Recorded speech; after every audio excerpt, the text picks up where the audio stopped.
Lumea se simte bine, că altfel n-ar fi răspuns aceste invitații și aș dori acum să devenim alte amintiri, prostioare.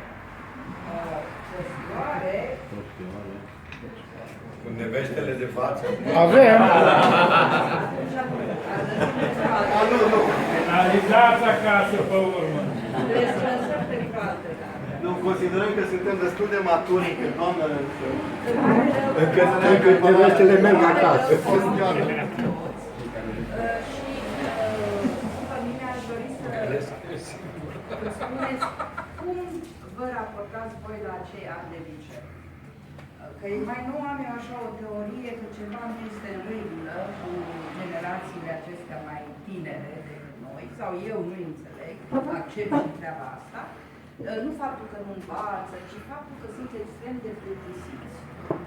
Extrem de lăsători, așa, nu-i interesează nimica, blazați, nu vor să știe, vorbesc de o atmosferă generală, nu vorbesc de cazuri izolate. Sunt și acum copii, evident, pe gustul tuturora.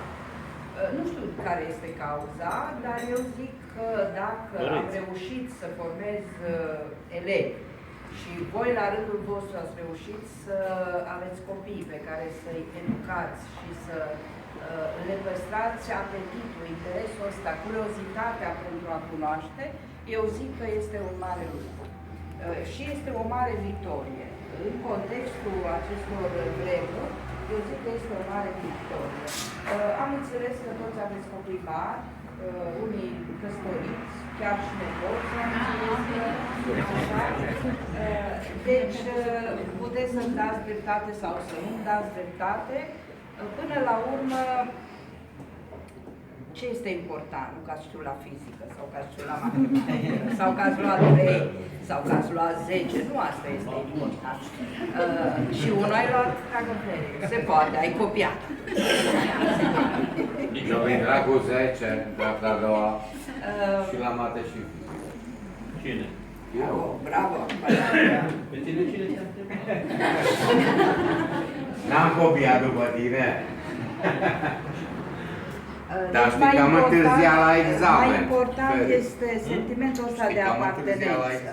Apartenență la un grup, la un colectiv, la o generație, la o anumită societate cu anumite valori, care trebuie să acceptăm că se schimbă pe parcursul anilor. Deci nici voi, nici eu nu mai sunt aceiași ca acum 10, 20, 30 de ani. Ce să mai spun de 40 de ani, când am terminat eu liceu. Dar suntem până la urmă animale care ne adaptăm vremurilor și ar trebui, zic eu, să rămânem așa, egal cu noi înșine. E, zic eu, important. Și acum, nu știu cum vă uitați voi la mine, dar... Nu sunt de acord. Ce să spun? Eu mă simt un pic scoasă din gust, trebuie să vă găsesc asta.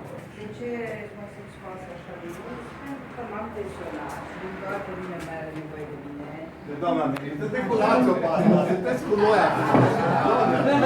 Dar lasă-mă să spun. Uite, noi avem nevoie ca să